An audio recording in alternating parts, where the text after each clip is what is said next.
Welcome to the webinar recording of the webinar with the title No Plan, No Structure. It's all about the crisis management plan. In this webinar, we provide insights on how an easy to read and understand crisis management plan will increase your likelihood of crisis success. We'll be looking at the structure of a good crisis management plan with its essential components and subplans.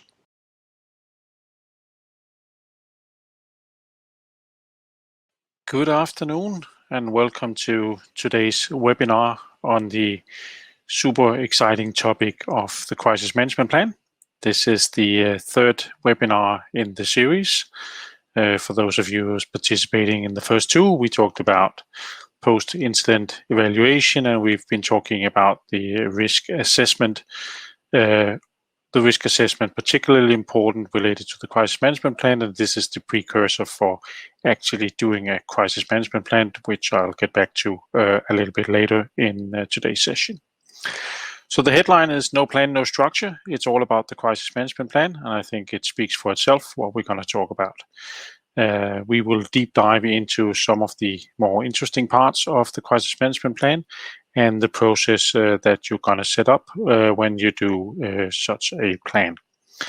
The session today is scheduled to last for 45 minutes, and that should give us time also for questions at the end, but you are naturally more than welcome to also ask questions as we go along. Before we start on the topic, a few practical details. You are all muted. This is a webinar broadcast, so it won't be possible to speak for you guys.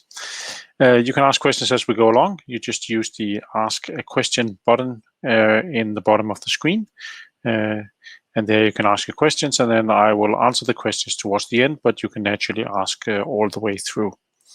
And if you want to watch a replay of the recording of the webinar, you can see a recording by logging into the sign-in page after the session, or you can wait a couple of hours, allowing me to edit it and upload it to my YouTube channel, Calm Water Crisis Consulting, and there you will also be able to replay the recording from today. So let's move ahead. A little bit about me and my background for speaking to you today. I have spent most of my professional life being as prepared as possible and handling the unexpected. This I have done both in the maritime industry, in telecom, and also in the Danish Navy. I have an officer background, and this is where you really learn crisis management at heart. Taking that into a commercial environment, you need to understand that there's a fine balance between operational and commercial requirements, and where you in the Navy might focus a lot on the operational part, then in commercial companies doing crisis management is a fine balance, and you need to balance out the operational commercial requirements to make sure that you also satisfy the customers.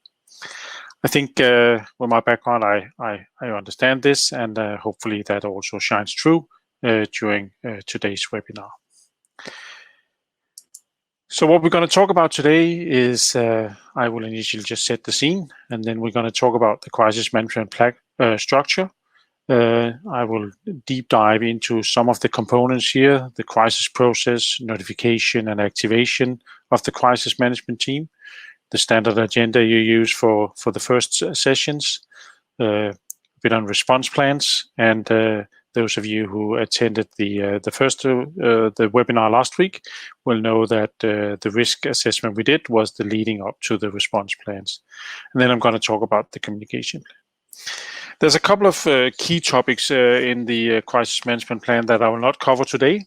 Among those are the organizational design, on how you design a crisis organization. This is a topic that is so big in itself that I decided to make a separate webinar on that topic alone, and that's actually the webinar next Tuesday. So hopefully you will be able to participate in that one. And another big topic is tiered crisis models. So how do you categorize incidents after severity and how you respond to them? This is also a major topic and a very important one. So I will also be doing a standalone webinar on that, and that's actually 2 weeks from now. So those two items, I will refer to them, but I will not talk a lot about them today. Then we end up with a summary, and at the end, of course, the questions as we usually do. Success in crisis management is in the preparation, and that's why a lot of what we're talking about when we talk crisis management is how can we get as prepared as possible to actually being able to execute well once the crisis happens. Most of us, we hope that we never get to the point where we need to handle a crisis, but you can never exclude it. So you need to be prepared. And all that starts with the analysis, which is the risk assessment, reviewing your organizational structure and what already works and exists in your company, or that you boil into a crisis management plan that you then exercise again and again until everybody is familiar with it. And then should the crisis happen, you can activate your crisis team, you can act and you can communicate about it.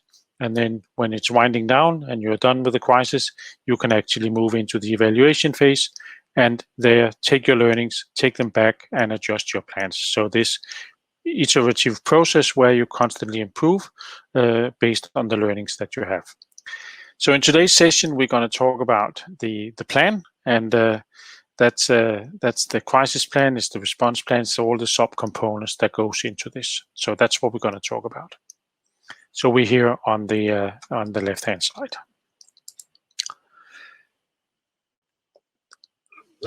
Apologies.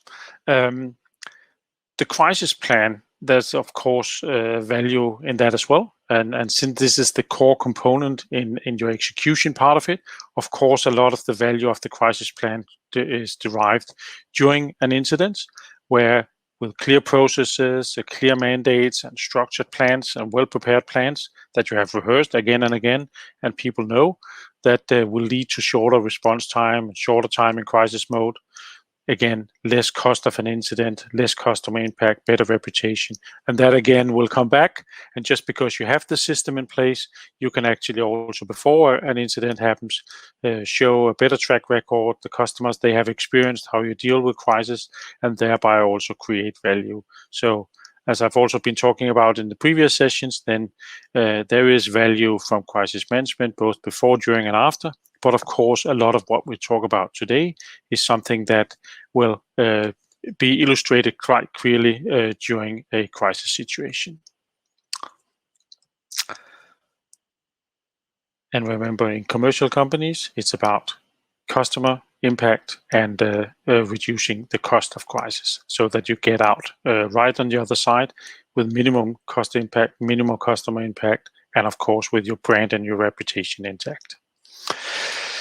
So, to create all this preparation, you need a structured approach. And I use a 5-step approach to this. And it all starts with the risk evaluation, which was what we talked about in the previous webinar, where you, based on your critical functions, you look into the threat scenarios, you look at the consequences, you create your risk matrix, and based on your risk matrix, you can start implementing preventive actions to reduce the likelihood of crises happen and also reduce the impact should they happen anyway.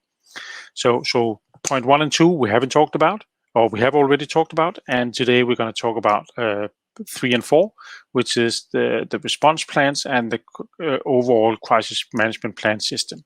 The reason why I've split these two out is that the response plans you can actually start working on a lot earlier than the crisis plan, because there's other items that you need to include for the crisis plan. It requires a lot more stakeholder management, it requires buy-in and etc. Whereas the response plans are very operational and you can actually start making them already the minute you have done your risk assessment, because you can get people to start thinking about, okay, so if there was a fire in my warehouse or a flooding or a collision with a truck that is leaving my factory, what will I be doing and who will be doing what in those cases? So those plans, and since there's going to be a lot of these in the overall crisis plan system, you can start on it fairly early. The implementation part, which is of course important because this is how you get it anchored and you create the awareness in your company. That's the topic for one of the future webinars, where we will be talking much more about implementation, and I will also share a lot of my experiences with implementing this in very traditional and old school organizations. So stay tuned for that. That is coming a couple of weeks down the road. But of course, you can always go into my website and sign up for them already now. So the crisis management plan. I think when we talk about a crisis management plan, it's important to understand that a crisis plan is not a generic plan that you just take one out from or download one from a website and then assume that it fits any company. While the skeleton and some of the components might be something you can reuse and be similar across companies, then a good crisis plan, that is something that is tailor-made for your specific company with the outset in your risk matrix, which was the first step in the 5-step preparation model that I showed earlier, your specific industry, and of course your company structure, right? Because every company is differently structured. You might have affiliated companies, you might have offices abroad or different locations, even here in Denmark, and therefore you need to make something that is tailor-made for you. And then the crisis plan needs to cover two things. It needs to be able to cater for all the scenarios that you had identified in your risk matrix, and this is where you make the response plans, you pre-plan for it, and you can also rehearse these things during your exercises. But it also needs to cover the other part, which is the unexpected events, those that you hadn't foreseen could happen, and where you need to lean on a solid structure where you have the right organizational setup, you know how to assess an incident, you know how to communicate, and all the fundamentals are in place, enabling you to also cater for the unexpected. And I think this is important to understand, because you can never write a crisis management plan that will be able to cater for all plans, right? So you can't have response plans for every single thing that you can imagine. So you need to balance that out, and the structure here of the crisis plan will enable you to do that. So if we look at the right hand side of the slide, I have put things in that I think is mandatory to include in a crisis plan, and then there's other things that are optional. And it's important to understand that this is not the complete list. There could be a lot of other plans that could be relevant specifically for your company, specifically for the industry you're in, or the geography that your company is located in. But if we take the mandatory part, then I think the first part that is very important is to describe the scope of the crisis management plan, because we talk about crisis management plan here, but you can actually in a crisis management system in a company have several crisis management plans that are actually interlinked. So you can have a global crisis management plan that covers the entire globe. Maybe that's on a headquarter level, where you have the organization and how you deal with it and the policies, etc., described. And then you can have crisis plans that are for a specific location or a specific factory or a specific country that supports into the overall crisis plan. But it's important that you scope that out exactly what is it that this particular crisis plan is actually covering, both in terms of geography, types of incidents, parts of the company, etc. Then you need to describe the crisis organization. We're going to talk a lot more about that in the next webinar next week. So I'm not going to spend time on that today, because big topic in itself. And with that comes also the delegated mandate. I think it's super important that you, in the crisis plan, and when you make the crisis management plan, that you're already there, take a discussion with your senior executives on what is the mandate that is delegated down in the organization, what is the mandate that the crisis management team have, what can they do without asking anybody, and when do they need to escalate. And the more you can delegate, the better crisis management function you will have, because they will have a wider room to maneuver and thereby be more agile and more flexible when they actually deal with a crisis. Then you also need to have the escalation criteria. So is it money that requires you to escalate, or is it if you start engaging with authorities, or is it if there's suddenly fatalities, or you need to start communicating to certain medias? So what are these criteria for when you need to escalate? All that we will talk more about. Another topic we will talk more about in a couple of weeks' time is the crisis levels. Crisis levels, in my book, is super important because you cannot deal with every crisis in exactly the same way. If you deal with both small and large incidents the same way, I think you will see that the organization gets combat fatigued. There's going to be too much things that are in crisis mode, so everything gets escalated up, it becomes large and it becomes complex, and it's not necessarily required to do that. And I think the better setup you can have with things pushed down and handled on a local or functional level, the better. Of course, it should be in a way where you still have the reporting up and know when to escalate and when certain criteria are fulfilled. We'll talk a lot more about that. Another part is the crisis management process. I will get to that in the next slide. You need to have a communication plan. Communication is something that is super, super important. And I think people tend to think it's communication externally. I would say it's both internal and external. And internal could both be to employees, but it could also be to relatives. So we will talk more about the communication plan later today. We will talk about the notification plan and the activation plan and the response plans. Then you also need to describe how you do post-incident analysis, because, again, coming back to the slides I showed earlier, you need to review your learnings, and you need to make sure that it's an iterative process where you take the learnings that you have and you adjust it back into your plans so you don't make the same mistakes the next time. That's important, and you need to capture those learnings. And for those of you who attended the webinar 2 weeks ago, we talked more about the post-incident evaluation process and how that is done. If you're interested in reviewing the recording, you can go to my YouTube channel and you can find the webinar on the post-incident evaluation process there. Then there's role cards. Role cards is a little bit job descriptions for each of the crisis team members. So that will be covered in the organizational webinar next week. Standard agendas, crisis logs, list of your third-party collaboration partners. I think most companies will have some parties that they deal with when there's a crisis. It could be insurance, it could be first responders, it could be kidnapping experts, it could be a lot of different things, but you should have those listed down, and of course with the names and the numbers and how to get hold of them 24/7.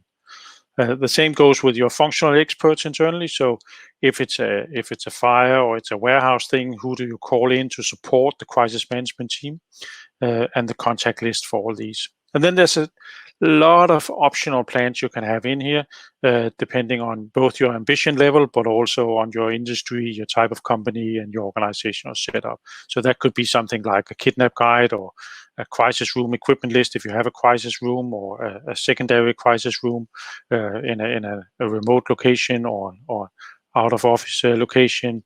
It could be details on online forum for crisis management team, or your list of approved spokespersons could also be something that is useful to have into the plan. So as you can see, there's a lot of options of what goes in there, and it depends on a little bit on the analysis that you do initially on what exactly it is that you need to cover in your particular plan. But the first thing you need to do is you need to map out what is the process that you want to have. So by doing the process, you also ensure that it's tailored specifically to your company. So the parameters that goes into that is what is the type of company, what is the traditional requirements for escalation. So after your initial discussions with your executives on this and their needs for escalation and what they will allow you to do, you can actually start designing your process. But overall, the process has three main parts. There's the notification and activation phase, which is the left-hand side. Then there's the execution phase, and there's the learning phase afterwards, which is what we also call the post-evaluation phase. So you get that described because it only ends once you have done the post-evaluation. And I think This is something that requires some expertise in doing, and if you don't have the experience yourself, then I will recommend that you either find somebody with internal process experts in your company that can help you map out the process that you want, and start with a draft of how you think it should look, and get the buy-in for that one first before you start jumping into doing a lot of other stuff. Because once you have the process right, you can also start putting all the other bits and pieces together that will help you develop the full plan. You could also use external experts, of course, people like me or similar, who can help you doing this process mapping. But it's an important part that people tend to forget. The challenge, of course, with this one is that you can't pull this one out every time you have a crisis and try to remember how is it the process is, and therefore it can actually be useful just to remember one easy process, and that's the RACER model. The RACER model is pretty easy to remember because it's report, assess, convene, execute, and resolve. So if you do it in that sequence, you should be fairly okay. So you report, and report here is the notification part. So you notify that something has actually happened. You assess the severity of it, and if needed, you activate the crisis management team. They convene for the first crisis management meeting, and then you execute that and you start responding to it. And then you at the end you continue to be in resolve mode until the crisis is resolved. So the RACER model, if you should take one thing with you after today, remember this one. It's a good one to keep in mind when you execute on crises. So let's look at the notification part. So notification is, of course, the most important part, because without the notification, you will not be able to activate your crisis management plan. So the first thing that will happen is that there's an incident that happens somewhere in your organization. It could be anybody who actually observes it, or you get the insights from third parties that something has happened. So the first thing you do is you do a preliminary local assessment, or assessment by a functional expert or whoever it is that observe that an incident or has an expectation or an idea that something has happened. Based on that assessment, and this is back to the tiered crisis model, you notify the crisis management responsible. And here again, notifying in my book means that you pick up the phone and you call that person. I will always recommend to use a phone channel because it's the fastest, and you actually make sure that the message is received at the other end. So you should have a group or company-wide 24/7, 365 ready staffed alert number that you can use for this. A lot of companies, they use the security officer, if they have a security officer, because they typically are on a duty rotation as the entry point. Or it could also, if you have a 24/7 manned reception, that could be the number that then leads on to somebody else. But however you do it, just make sure it's a phone thing, and then you can have mail and online channels as backup with more additional information coming that way. That's absolutely fine. There's also some companies that use crisis management software that has notification and activation features in it, where it automatically pings out to phones and mails and things like that. First of all, they're bloody expensive, but you also run the risk that they might not work. Let's say the incident is a cyber attack and everything is shut down, then it doesn't really help that you have a software if you don't have at least a backup phone set up as well. And remember, phone can also be difficult if it's IP phones, everything. So they will also go down if it's a cyber attack and you do a kill switch. So think about that when you make your dedicated phone channel. And then the person, the crisis management responsible that receives the call, he will then reassess the crisis level prior to doing activation. So he will also assess whether the initial assessment was right, that this is a crisis, let's say a crisis level 2 or crisis level 3, and then base his next steps on that one. And the next step, if it's deemed that this is one that requires activation of the crisis management team, then he takes that decision and he activates the crisis management team. And this actually means he picks up the phone, calls the core crisis management team and tell them when and where are we going to meet for the first meeting. And the first meeting should take place as soon as possible after. I've seen companies where it takes 6 or 8 hours because they think that, okay, we need to get to the office and we need all to sit around the same table to do this, but you can actually do it virtually as well. If you have a pre-planned Teams a room or group that you can use, or Skype, then you can have the first meeting there, get the initial assessment, get things started, get the communication out, and then you can actually gather for the next session in your crisis room or meeting room facility. So make sure you get that right. And then an important part here is also you start up your crisis log. I mentioned crisis log as one of the mandatory parts in the crisis plan, and the crisis log is a narrative where you note down all the important times of events. So when were you notified? Who were you notified by? What was it that they notified you about? What was the decisions you were taking to activate, and on what basis did you plan that? And you continue to do that throughout the crisis, so that when you get to the post-incident analysis towards the end, then you can actually refer back to your crisis log, looking at, okay, what were the considerations I had when I took certain decisions, and what was the sequence of events. And it will also help you, the crisis log will also help you a lot during the crisis to refer back to decisions you take and help you to follow up on decisions you take. If you have asked somebody to deliver something to you, then in the heat of the moment, you might actually forget that, so you can refer back to the crisis log.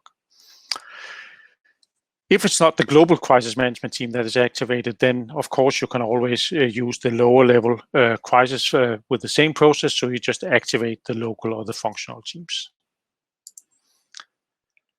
I always use a standard agenda when I call for a crisis management meeting, and I use this first response protocol, which has 10 steps. You don't need to work through all 10 steps every single time.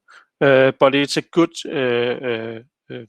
sequence to look at when you do these crisis management. So get clear on the roles and responsibilities. That's, of course, most important in the first one. Get the facts in place. So what is it we know? What is the assumption? So what do we believe has occurred or contributed? What are the scenarios? The worst case, the most likely, something in between. What are the priorities that we have? Is that, let's say, it's saving lives, or it's avoid that the flooding goes into electrical systems, or what are the priorities that we have in responding to this crisis? What are the options that we have? So what needs to do now and what can wait? What's the objectives overall? The stakeholders that we need to keep in mind. What are the key messages, both internally, to relatives, to the press? And when are we going to meet again? And of course, as you go through this crisis, you will probably have many crisis meetings, and items 7 and 8 you might not spend too much time on in the following meetings, but it's good to revisit once in a while, just to make sure that in your response that you're actually on track on it. Response plans. I talked about response plans earlier. You need to make a response plans for every of the identified risk scenarios that you did in your risk assessment process. This is your chance to actually pre-plan how will you do if something particular happens. It will help both in the initial response, so before you get your crisis management team organized and get all those people in place, there will already be people that have taken out the response plan and started doing something related to that specific scenario, because it's familiar. It's something you might even have rehearsed in one of your exercises. So what should be in a response plan is a description of the scenario, the purpose of the response plan. So what is it to cover? How does it link back to the overall crisis management plan? How is it activated? Is it something that you can just start doing before the crisis management team gives the go, or is it something that needs to go from a crisis management team? What are the roles and responsibilities? So who's doing what? what are the various elements in it and the key resources, and then the checklist. The checklist is a very, very good tool to make sure that you actually get through the right things, particularly for this response plan. So I can only recommend that you spend a good amount of time on doing these, and make sure you get the functional experts, and preferably those that are part of the actual response should the incident happen, that they are part of creating this response plan as well. The last main topic I'm going to talk about today is the crisis management plan, and I think crisis management plan is something. Crisis communication plan, and I think this is typically overlooked, particularly in smaller and medium-sized companies, because we wing it or we don't get any external attention. But I can tell you, you will get external attention if the topic is or the crisis is serious enough. It might not be from national medias or global medias, but it might be for local medias, and the process here is exactly the same, and they can be equally nasty if they want to.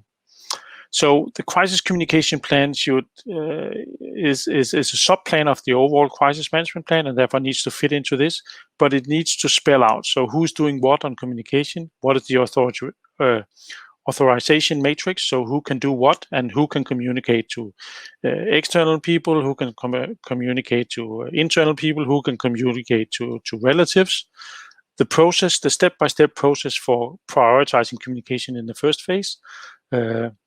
That's important because this is where things typically needs to go pretty fast.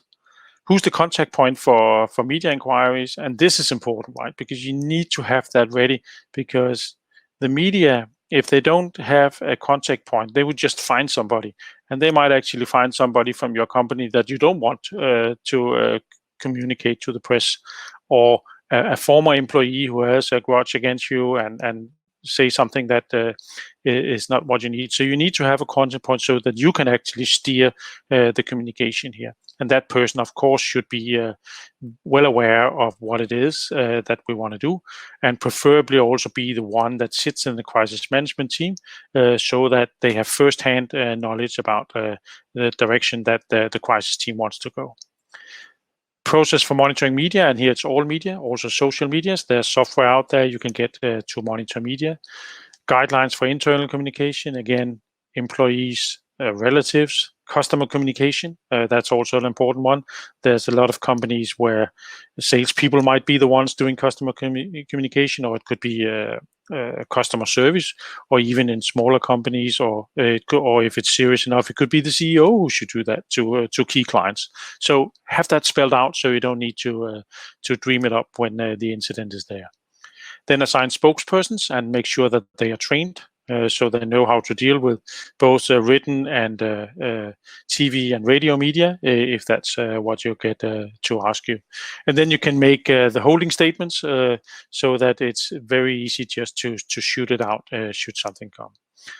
And I can give you a couple of free tips and tricks that I've learned from crisis communication experts during my time. Because I've tried this a couple of times, or a lot of times, and it's something that requires a little bit of learning and training. But I think overall it's important that make sure you inform your employees before you, or at least similar with informing everybody else. There's nothing worse as an employee than reading about something about your company in the press, or if something is seriously happening to your company, that you need to learn that from the media. You will rather prefer that is communicated internally by mail broadcast or intranet or something like that. Be available to media. If the story is interesting enough and you're not available, they'll just write the story without you, and it might not get the angle that you want. And if you're participating in media inquiries, then show empathy, facts, and action in that sequence, not the other way around. Empathy always needs to come first. And don't deny or say no comments. That's a bad strategy. We'll typically come back and hunt you afterwards. It's better to just know your messages, stick to them, repeat them again, tell the truth. But you don't necessarily have to tell everything, but tell the truth. And if you don't know it, admit it, investigate, and come back. And then an important trick I learned from my previous communication manager, and she said that if you can have a Q&A paper ready that you can just hand out to the press with all the basic details, company figures and all that, you can save yourself a lot of time in dealing with the media, because you can just hand that out. So it becomes a very, very effective way of doing things. So that was actually what I wanted to cover today, and I think we're also getting towards the time where we should open up the floor for questions. So a couple of takeaways from today in this brief appetizer for the crisis management plan is that it needs to be tailored to your specific company. There's a mandatory and some optional parts. Remember the RACER model, and activate by phone. I think that's the important part I want you to go away with here. So if you can remember these things, I think you are in a very good. I think you are in a very good place. Then I will actually end it here and say this was what I wanted to cover today in this third webinar. If you want to learn more about the crisis organization, how you set that up, and also the tiered crisis models, then for the next 2 webinars, the next 2 following Tuesdays, that's the topics that we're going to cover there. And again, you can see the recording either via YouTube or by logging into the to this platform again afterwards. And of course, if you want to talk more, I'm always here. So with that, I'll open the floor for questions. If there's anybody who has a question, please use the Ask a Question box in the bottom of the screen.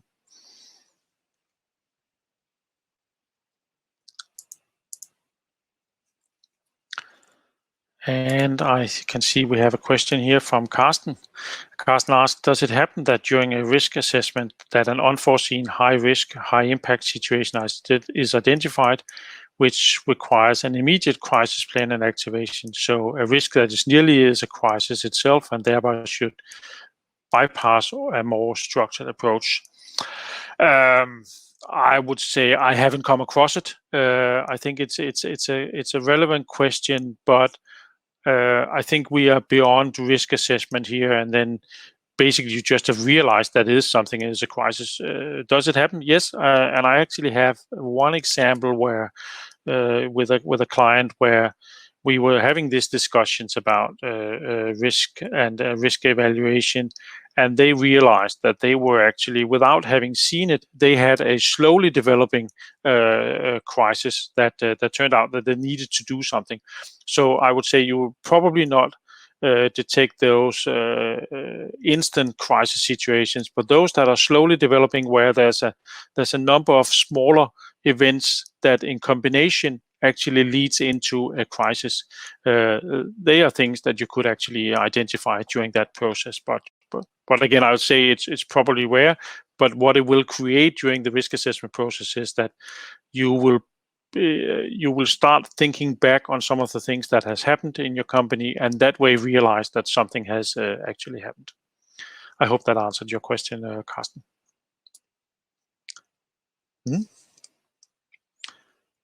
Are there any other questions from the audience today?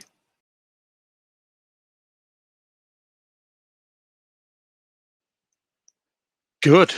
But then I hope that you find the topic of today interesting. If you have more questions, you're more than welcome to contact me afterwards, either by mail or by phone. And of course, you can replay this one after the session, or go to my YouTube channel and watch it again. If there's things that you felt that needed a little bit more elaboration, then let's talk. And if there's no last minute questions, I will end the webinar here, and then I look forward to see hopefully all of you again next Tuesday.